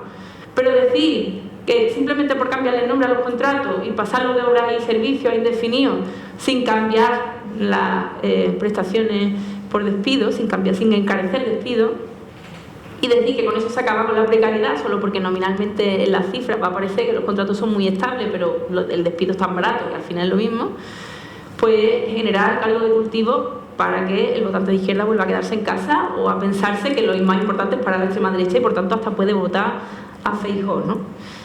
Estas son algunas de las cosas que y creo que son muy pragmáticos también, ¿no? Creo que he hablado de cosas muy pragmáticas y nada dogmáticas, creo, ¿eh? A mí el dogmatismo también me afecta, ¿no? Pero me parece que estas cuestiones son muy, muy pragmáticas. Nosotros creo que vamos a tener poca presión hacia la unidad en Andalucía porque, por lo que decía al principio, porque nuestra razón de ser precisamente es tener una voz en todas las instituciones y que Andalucía tenga voz y ponga sus necesidades en el centro de la política, que son necesidades, por cierto, que tienen mucho que ver con las mayorías sociales del resto del Estado español y del mundo, ¿no? Pero creo que todo el mundo sabe que ese es nuestro camino y cuando tú le explicas eso a la gente hay un respeto, ¿no?, hacia esa posición política y creo que no nos va a afectar tanto como en la andaluza, el discurso de la unidad de la izquierda. Sobre lo de poner lavadora, a mí me da una vergüenza que te caga, pero es que cuando hay elecciones resulta que todos los líderes políticos el día antes de las elecciones tienen que decirle a la prensa lo que están haciendo, porque como no se puede hablar de política, ¿no?, porque es una de reflexión, pues entonces lo que sale en el telediario ese día de todos los partidos que se presentan a las elecciones es lo que están haciendo ese día. Entonces, bueno, normalmente salen los políticos corriendo, haciendo footing, ¿no?, haciendo cosas así elegantes. Y a mí me preguntaron en una entrevista qué iba a hacer el día antes de las elecciones, todo eso antes de que fuera ese día. Y dije, porque voy a hacer poner lavadora, lógicamente, después una campaña un montón de ropa sucia. Entonces, claro, me vi a boca al día ese a mostrar cómo efectivamente abriendo la lavadora. Pero, en fin, que fue una situación que se dio y que, bueno, pues ya está, sin más. Sobre el tema de la cesta de la compra de Carrefour, precisamente porque el sistema falla y es incapaz siempre de generar, lo hace muy bien muchas veces, ¿no?, de generar adhesiones y de que la mayoría de la gente piense que es el mejor de los sistemas posibles, pero a veces falla, y este es el caso, ¿no?, el de la carestía de los precios. Pues hay ese interés por parte de las grandes distribuidoras de limpiar su imagen a través de medidas como esta. Pero dudo que sea tan bonito como lo pintan. Después, yendo al detalle, efectivamente hay gato encerrado, y luego además sabemos que va a ser algo pues meramente de marketing y de limpieza de imagen, ¿no? Lo que no agradable que un gobierno de izquierda colabore con esa operación de limpieza de imagen, porque son las mismas distribuidoras que pagan precios injustos a los productores y son las mismas distribuidoras que encarecen los precios y hacen políticas no de competencia entre ellos para mejorar los precios, sino de subirlos, ¿no? Entonces, bueno, pues denunciar eso no es favorecer operaciones de marketing que limpien su imagen, y yo creo que esta de la cesta de la compra lo es con mucha claridad. Sobre cómo movilizar a la gente joven, esto es como la pregunta del millón, ¿no? Pues la verdad es que no lo sé, supongo que la gente joven sabe cuáles son los ejes de movilización y nos gustaría y estamos deseando y organizando a la gente más joven de Adelante Andalucía, porque la mayoría es verdad que generacionalmente somos ya cuarentones, y dar ese paso hacia la organización juvenil es clave para ver cuáles son los ejes de movilización de una gente joven que ha sufrido de forma especial la pandemia, que sale de ella en una situación moralmente muy dura, seguramente mucho más dura que la que tenemos los adultos, y que a lo mejor se articula políticamente en cuestiones que no son quizás de ámbito material, sino que tienen que ver más con las identidades, con la necesidad de defender las libertades sexuales, identitarias. Nosotros lo que hemos encontrado en Adelante Andalucía es gente que se acerca porque le interesa tener una identidad, porque digamos, está harta de ver a gente con la bandera de España en la muñeca y quiere llevarla de Andalucía, porque le suena que obviamente defiende valores mucho más atractivos, ¿no?, que lo del españolismo más rancio, más reaccionario, que tiene cierta moda entre la gente más joven. Y tiene más que ver también con las identidades, con el movimiento LGTBI, etcétera, etcétera. Es una pena, y yo creo que eso es una responsabilidad que el movimiento feminista,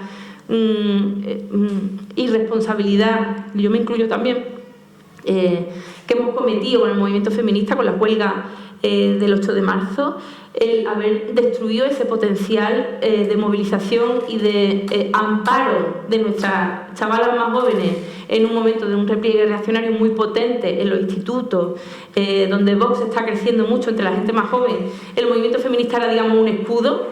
Muchos compañeros míos me decían, es que en los institutos, en las clases nos encontramos que los niños son de Vox y las niñas son feministas, ¿no? Si veis el voto de Vox, está muy masculinizado, por tanto era importante tener un movimiento feminista potente para servir de escudo a las chavalas más jóvenes, especialmente porque se estaba dando un proceso acelerado de repliegue reaccionario entre la gente más joven. Sin embargo, nos hemos metido ahí en nuestras típicas discusiones sobre si la prostitución o si la ley trans y las identidades y demás, que son debates súper interesantes, muy complejos, que merecen ser tratados con seriedad, pero que desde luego no deben ser motivo de romper un movimiento que tenía tanta potencialidad de movilización y de politización de las chavalas tan jóvenes en un momento de agresividad total de la extrema derecha en esos espacios, ¿no? Creo que eso deberíamos hacer penitencia, de verdad. El próximo 8 de marzo deberíamos salir con cadenas y con pinchos y ya está, y a partir de ahí decir, venga, los debates sobre los que no seamos capaces de ponernos de acuerdo, que son muy importantes, pero que desde luego no afectan a la mayoría de la población a la que estamos defendiendo, que somos capaces de coexistir con posiciones distintas sobre asuntos que son muy complejos, vamos a dejarlo a un ladito, pero vamos a seguir construyendo ese movimiento fuerte y potente que arrastraba a tantísimas chavalas, ¿no? Tanta gente joven. Pues no sé si se anima alguien más, si no, yo tenía una cosa a partir de lo que estabas comentando ahora sobre el debate un poco pesado a veces de la unidad, ¿no? Y también en base a una cuestión muy práctica. Tú hacías ahora mucho hincapié en la cuestión de Andalucía, planteabas antes que Adelante tenía como dos motivos de ser: que Andalucía tenga voz propia y no defender los cogobiernos con el PSOE. Y yo lo que quería plantear es que al final, muchas veces, en situación de diferencias estratégicas que son insalvables, es más honesto y más sincero hacia la gente que cada uno coja su camino e intente desarrollar sus hipótesis estratégicas, que intentar forzar unidades. Claro, por ejemplo, en esta última campaña de Andalucía había presión sobre Adelante de que no estaba siendo unitaria con el resto de la izquierda y que el resto de la izquierda iba junta. El día 2 de legislatura se están apuñalando. Creo que eso embarra, que hace perder credibilidad a la izquierda y que al final esa presunta unidad que había, no sé en qué queda porque no es una unidad real en base a qué hay proyecto hay que desarrollar y acaba generando muchos problemas. Y entonces por ejemplo, la cuestión de los cogobiernos con el PSOE, que lo planteabas como un tema central, al final está ligado a cosas tan prácticas como lo de la cesta de la compra. ¿Por qué? Porque aceptar los cogobiernos con el PSOE como la única vía posible, y decías aquí a nivel del Estado español la experiencia acumulada, pero también a nivel internacional, ¿no? En Italia, ver cómo la izquierda, después de los cogobiernos con el PD, casi desapareció y ahora va a gobernar, y ya por desgracia se puede avanzar, la primera ministra de Italia va a ser una fascista con todas las letras. O en Francia, o después del gobierno Mitterrand, o en muchos otros procesos políticos en los que la izquierda se ha ligado a las fuerzas socialliberales que aceptan que solo se puede gestionar lo que hay, que aceptan el poder de veto de las patronales y que buscan a la patronal, que es la responsable del problema muchas veces, o las grandes distribuidoras, que son las responsables de problemas, como solución. Yo creo que el ejemplo de la cesta de la compra es bastante claro, porque en lugar de decir, como estáis planteando vosotros, por ejemplo, pues vamos a desarrollar supermercados públicos, o vamos a pensar qué políticas de recuperación de la soberanía alimentaria, de qué manera se puede responder a las necesidades, lo que se va es a rogar a las grandes distribuidoras, a los responsables del problema, a los que se están metiendo en el bolsillo beneficios extraordinarios, que por favor colaboren en una solución. Y al final, ¿qué haces? Que le montas una campaña publicitaria a Carrefour con 30 productos que todos los nutricionistas están diciendo que no cumplen con ninguna necesidad básica, o que cuando sube la electricidad vas a buscar a las eléctricas se ríen en nuestra cara mientras siguen forrándose, y además pues también se inventan algún bono, alguna cosa que se les sirva para hacer, y además que tenga, a poder ser, porque son las políticas que se están haciendo muchas veces, un nivel de burocracia casi humillante, ¿no? Que diga, tú tienes que demostrar que eres pobre de solemnidad o a ti no se te va a ayudar, ¿no? No se piensan como políticas de derechos sociales, sino como caridad. Hay la imagen esta, ¿no? De que con un problema con una mano hacen el problema y con la otra mano lo van a solucionar, que decía Zizek, ¿no? Entonces, yo te quería como plantear si puedes desarrollar un poco más ese tema de las diferencias de fondo, de cómo se pueden solucionar las cosas, de hacia dónde tiene que ir la izquierda, y que son un poco a veces insalvables, y quizá a lo mejor porque cada uno pruebe su hipótesis, están viendo los resultados de la hipótesis, y la otra pues está en proceso de desarrollarse, ¿no? Sí, si voleu, recollim 2 preguntes més que volen fer, vale, i contestar les 3, 4, 5... ¿Preguntas o intervenciones? Hola, Tere. Yo te quería, bueno, no sé si una pregunta o una reflexión, ¿no? Pero te quería comentar sobre el tema que comentaba sobre la tercera ola del andalucismo, ¿no? La primera habla Infante, la segunda, ¿no?, con la reivindicación de la autonomía, y ahora viene como una tercera, ¿no? Que sí que es verdad que hay ciertos folclores como Califato 3x4, ¿no?, que están reivindicando esa parte del andalucismo que se ha quedado muy abandonado. Yo en mi infancia no viví ese andalucismo, lo estoy viviendo ahora ya desde una adultez, ¿no? Pero sí que es verdad que como que no termina de calar.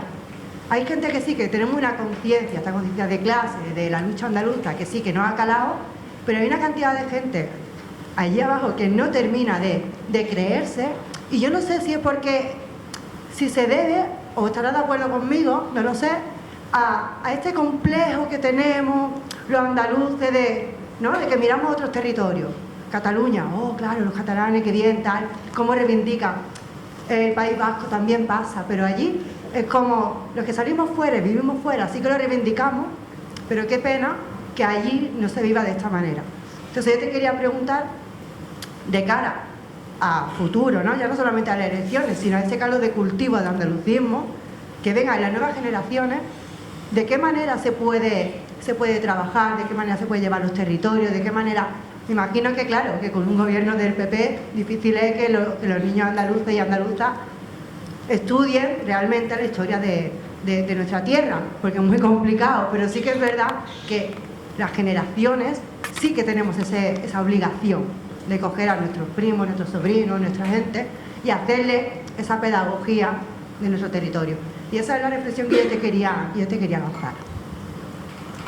Estem quasi fora de temps, intentem ser breus en les intervencions. Qui havia demanat aquí? Buenas tardes.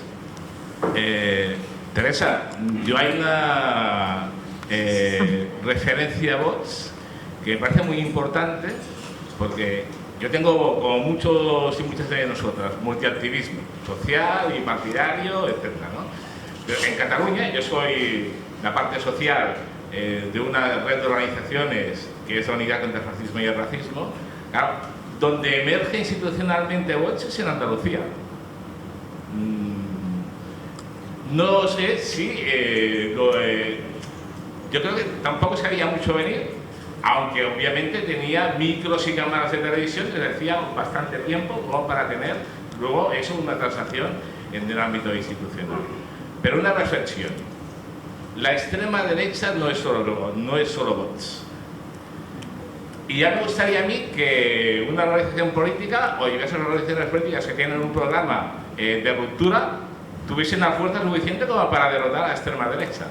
Pero yo creo que hace falta movimientos amplios para derrotar a la extrema derecha. Entiendo que la extrema derecha no es solo Vox, y ahora lo amplío.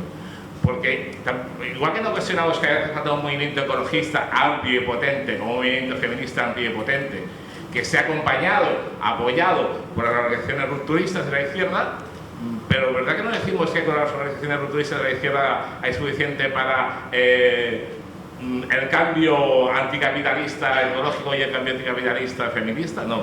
Pues yo creo que es un poco que enfrentemos a la extrema derecha desde un punto de vista de necesidad de un movimiento social muy amplio. Y la extrema derecha, porque digo que no es solo Vox, porque la extrema derecha está en la jefatura del Estado. Los Borbones en la extrema derecha, herencia del franquismo. La extrema derecha está en el aparato judicial, está en el ejército, está en la policía. Es que la Yusapol ganó las elecciones sindicales en la policía, ganó las elecciones sindicales en la Guardia Civil con las siglas propias de cada cuerpo. Entonces, eso hay que enfrentarlo. Entonces, también la parte de ¿qué hace el gobierno más progresista de la historia en Moncloa que no ha hecho limpieza democrática? ¿No?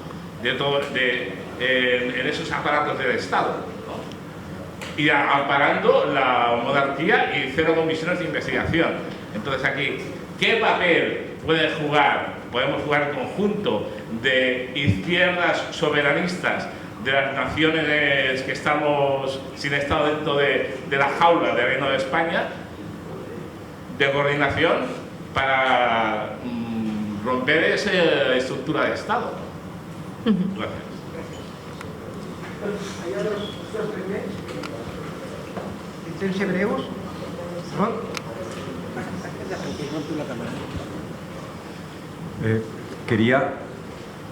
Gracias, Teresa, por tus palabras, porque la verdad es que algunos nos quedamos perplejos de ver con la serenidad y con la claridad que nos explican las cosas.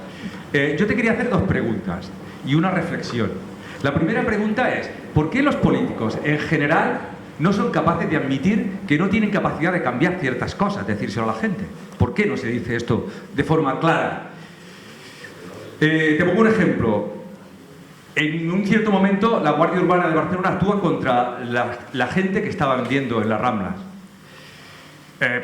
Casi todo el mundo intuíamos que ningún político había dado la orden para que la Guardia Urbana interviniera en las Ramblas para echarlo fuera. Pero no fueron capaces de decir: nosotros no hemos hecho esto, lo ha hecho la Guardia Urbana, que tiene vida propia. ¿Por qué no se hace esto? Si nos podías explicar alguna cosa. Y luego, otra pregunta. En esta idea que estabas diciendo antes sobre... Yo no le llamo la cesta, yo le llamo la cartilla de razonamiento. Me parece que es gravísimo la situación esta en que una ministra que no es capaz de hacer que los empresarios le suban a los trabajadores y trabajadoras el IPC, que ellos mismos han subido para aumentar sus ganancias, que ahora se vaya a negociar con Capravo para que haga una cesta. Prescindo de esas cuestiones que habéis dicho, que me parecen también interesantes, sobre la nutrición que conlleva esa cesta, pero me parece tan grave que es que atenta hasta el pequeño comercio en los barrios. Es que es gravísimo lo que eso significa, y de huida hacia adelante, de no reconocer su incapacidad como ministra de Trabajo del gobierno más democrático y de izquierda del mundo, para hacer que los empresarios reconozcan la relación laboral como una cosa normal. como una cosa normal. Y la reflexión que os quería hacer es que a mí me parece que estas cuestiones que la prensa, digamos, que utiliza tanto sobre la cesta, le tenemos que cambiar de nombre. Eso se llama cartilla de racionamiento.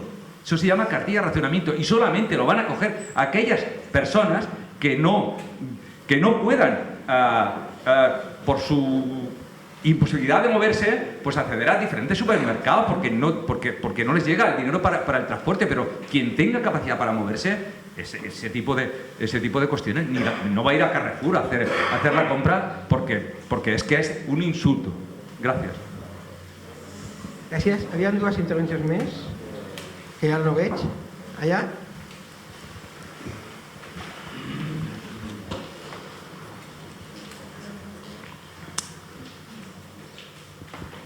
Hola. Quería preguntarte sobre la batalla cultural. Bueno, hablabas delante de cómo ahora estamos en un momento en el que el capitalismo está, podríamos decir, perdiendo su legitimidad como medio para solventar la vida, o podría estar iniciando. Bueno, de hecho algunos economistas hablan ya que estamos en un postcapitalismo. Y bueno, mi pregunta es, ustedes como organización, ¿qué lugar le dan a la batalla cultural? ¿Cómo la enfrentan? Porque claro, si estamos en este momento, pareciera que ya nos están como avanzando desde la ultraderecha, que como dice el compañero, el caballero, no es solamente un partido la ultraderecha. La ultraderecha es un concepto, es una serie de valores, de ideas, de pensamientos que está calando en los colegios, en los niños, que está calando en realidad en mucho sentido común, que tiene una prensa, que tiene una capacidad de más media, que avanza muy rápido, en contra de la capacidad que tienen estos movimientos como los nuestros, que tienen un trabajo más profundo, pero de pequeño avance, digamos. Entonces tenemos harto tiempo perdido, digamos, para ponernos al día del sentido común que ya ha avanzado bastante la ultraderecha, que yo creo que no somos sinceros si medimos el avance de la ultraderecha solamente a través de la urna. Sobre todo el avance de la ultraderecha está en la capacidad de llenarnos la cabeza. O sea, tú hablabas de la importancia de la soberanía, ¿no? Pero es que hemos perdido soberanía sobre nosotros mismos ahora, sobre nuestra capacidad de tener pensamiento crítico, producto del avance mediático y de la prensa y de la cultura neoliberal. Entonces, claro, mi pregunta es eso, en realidad. ¿Cómo organización, cómo abordan la batalla cultural? ¿Cuáles son las estrategias que están como elaborando, las ideas, las reflexiones, el lugar estratégico que le dan también al tema cultural, por sobre quizás lo sindical, lo económico y otras aristas? Gràcies. Semblava que havia una altra, però no... ¿No? Vale. Pobre Tere, la de deberes que la habéis puesto. Un montón de cosas, pero vamos, la mayoría de las intervenciones estoy de acuerdo con ellas, más que preguntar, o sea, yo no vengo aquí a poner la guinda de ningún pastel, estoy de acuerdo con básicamente casi todo lo que se ha dicho. Sobre lo que planteaba Óscar, yo creo que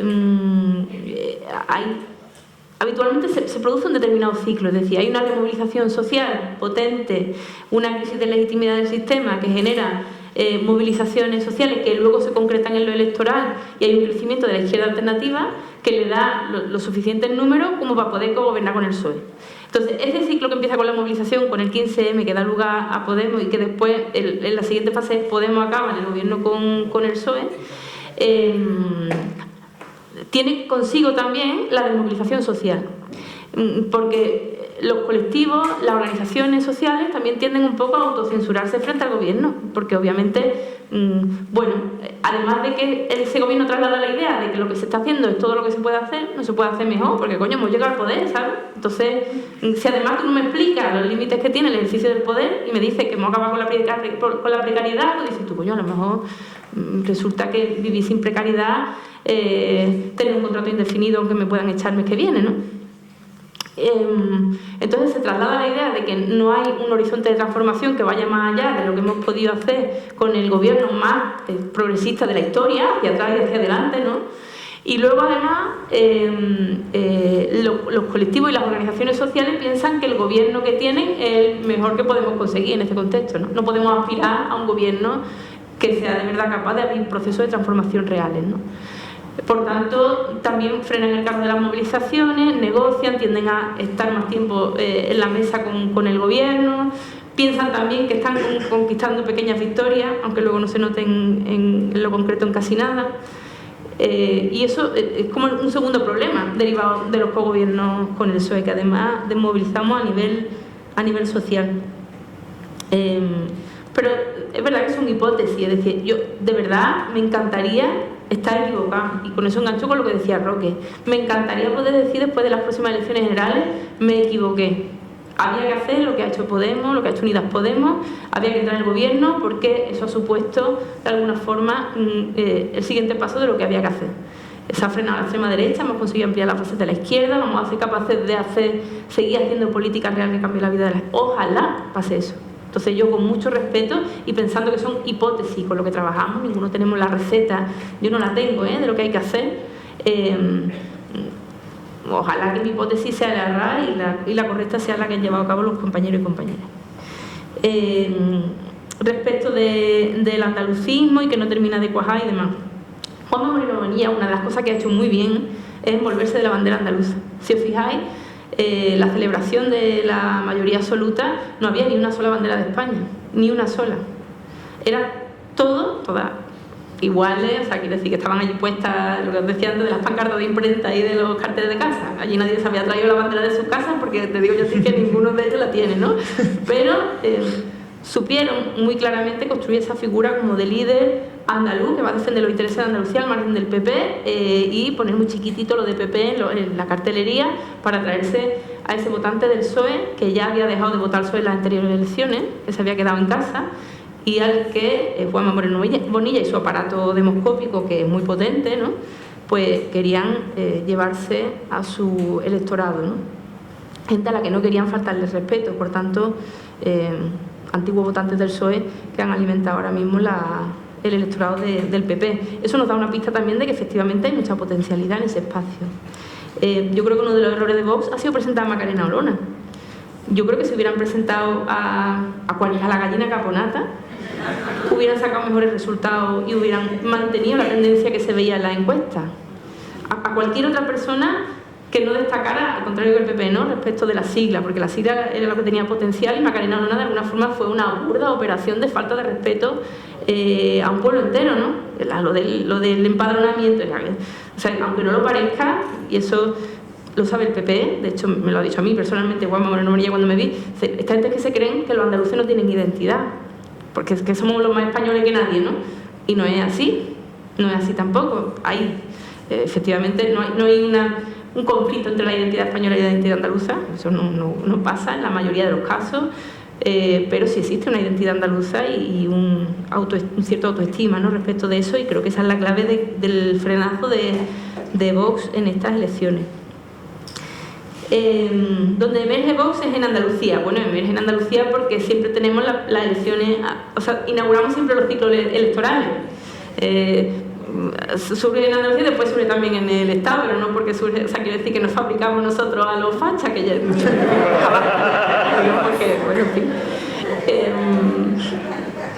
Surgen en Andalucía, igual que el cierto frenazo respecto de las encuestas tiene lugar en Andalucía y se ve también en las elecciones generales, no porque hayamos sido nosotros, no porque yo gané el debate de Canal Sur, no. Entonces, eso pasa por eso, y efectivamente estoy completamente de acuerdo en que la extrema derecha es más allá, es algo más que un partido político ahora mismo en España, y que es clave el tipo de batalla de regeneración democrática que en este país están pendientes. La ley de memoria histórica y democrática, el planteamiento final de una insuficiencia vergonzosa, ¿no?, respecto de lo que tocaba hacer, al menos en eso, ¿no?, al menos en un espacio coño, que no cuesta dinero, y que además beneficia al partido en el gobierno, incluso el PSOE, ¿no? Acabar con todo lo que desde dentro del aparato del Estado va a trabajar por la derecha y la extrema derecha, pues son incapaces de meterle mano a eso, ¿no? Porque es que son el partido más eficiente del régimen del 78, es el PSOE, no es el PP.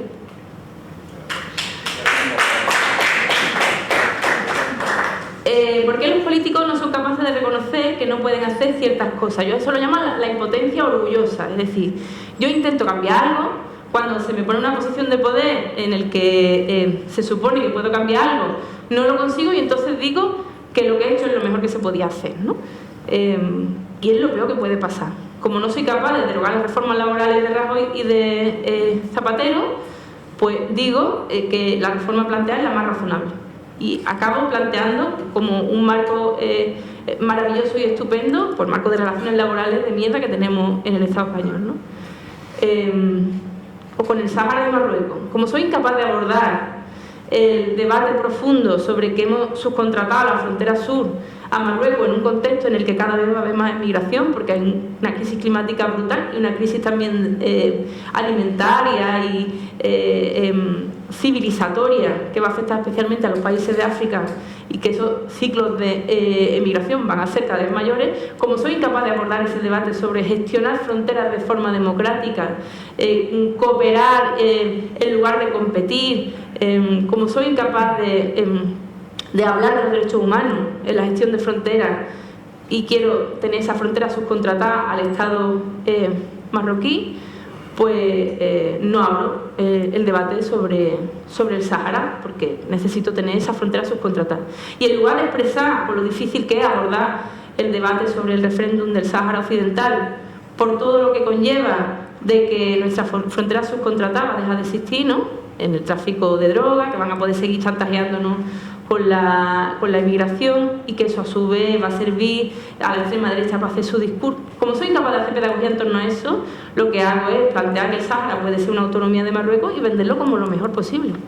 Esa es la impotencia orgullosa. Era mucho mejor, incluso si no eres capaz, porque no tienes la valentía suficiente, porque tienes miedo, por lo que sea, de gestionar las consecuencias de tu coherencia política, al menos explícalo.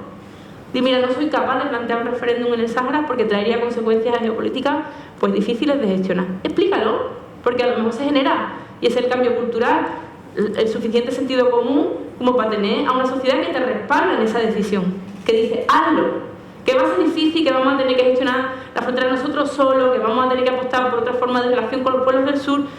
Intenta alimentar ese sentido común alternativo que no sea el del miedo a lo que viene de África, ¿no?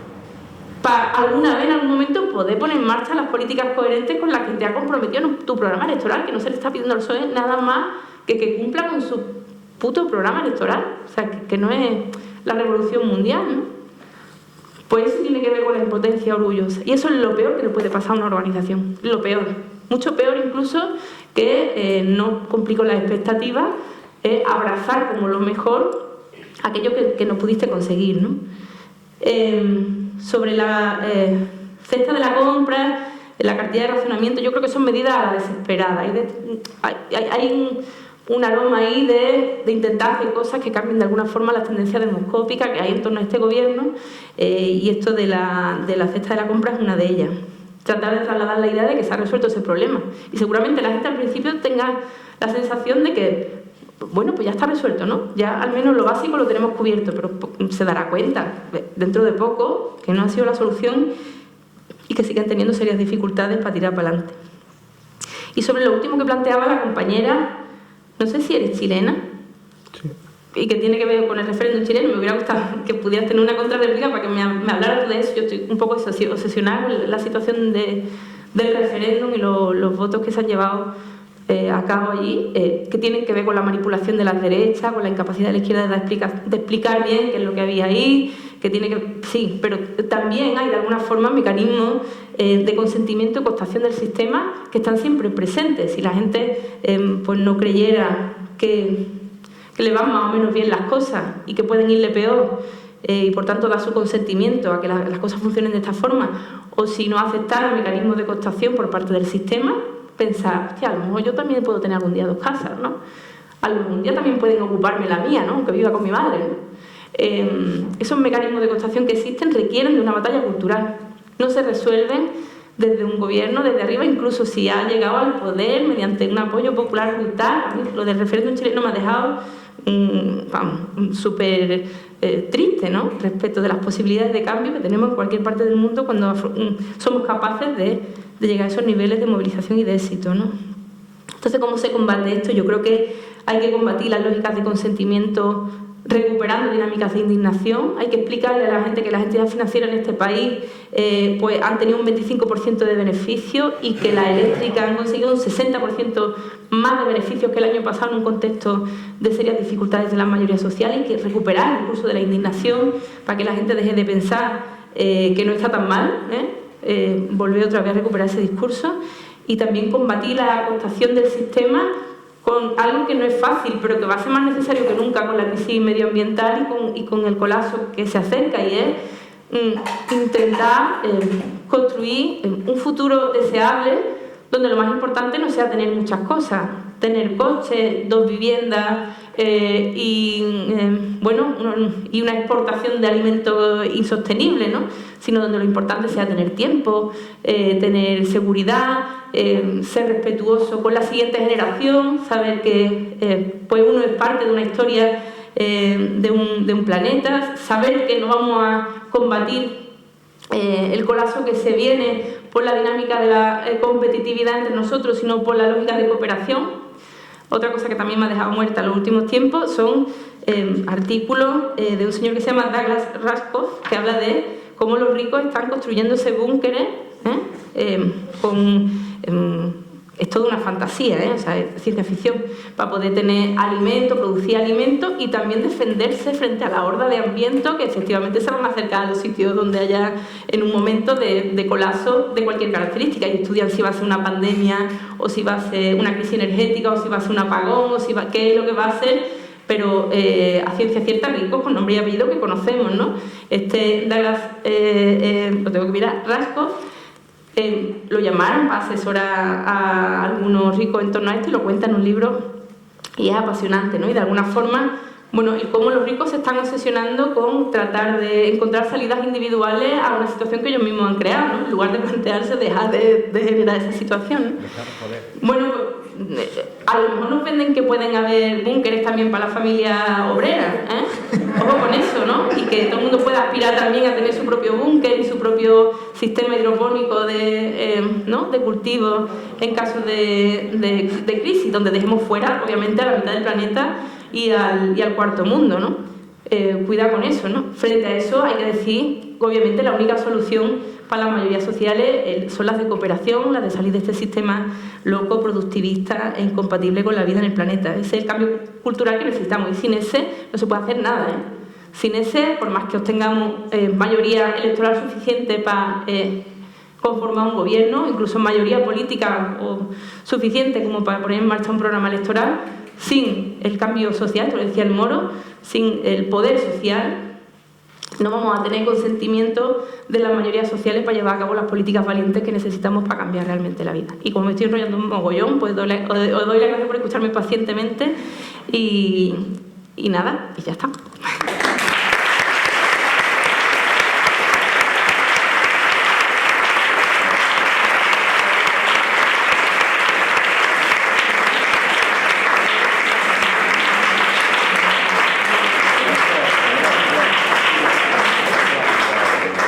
Pues nada, lo vamos a dejar aquí, agradecerle otra vez a Tere la participación. La verdad que es un placer escuchar siempre la capacidad que tiene de explicar de la manera más sencilla lo que muchos pensamos y a veces nos cuesta aterrizar en cosas comprensibles. Darle las gracias a la gente de la Sala Padró por el trabajo técnico y las facilidades que han puesto, a toda la gente que habéis venido y habéis participado. Me contento de cómo ha ido el debate, de haber visto gente luchadora de Cornellá, de Baix Llobregat, de muchos otros sitios, gente imprescindible como nuestro camarada Fede, que me ha alegrado mucho verlo por aquí.